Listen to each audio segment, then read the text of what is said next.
Så er det mandag formiddag, og her starter så mit malerliv for i dag. Så derfor vil jeg lige vise en lille intro af vores lille værksted her. Der er sådan en lille udstilling her i gang. Og heroppe der har vi Elin og Charlotte, som så ikke lige er kommet endnu. Her har vi vores lille el, som sidder og pynter så godt.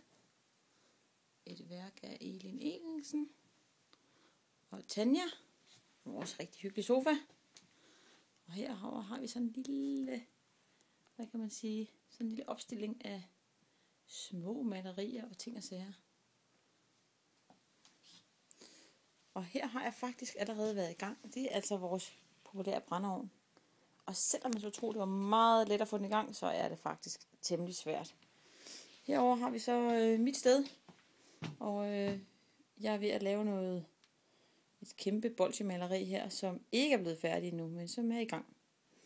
Og her har vi så mit kæmpe arbejdsplads her, som har en delt farve i sig, kan man godt sige. Og det er temmelig inspirerende at gå i gang med, som regel.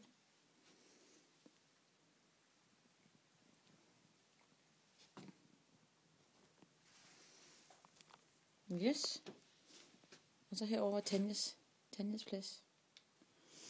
Nu er vi så i gang i noget med et projekt med, at Elin nu har lavet det her billede. Det hænger så over min plads. Og det står så ud fra, så vi kan få den her til at passe sammen. Så ser vi det her. Vi skal til at lave sådan et puzzlesværk, hvor man kan se det ene værk gå ned i det andet. Kan I se det? Jeg ved ikke, om I kan se det. Men så skal jeg faktisk, det er min opgave at fortsætte. Det er nok de her gummistøvler, der skal fortsætte over i mit maleri. Så alting kommer til at hænge sammen på en eller anden mystisk måde. Så det er mit arbejde i dag.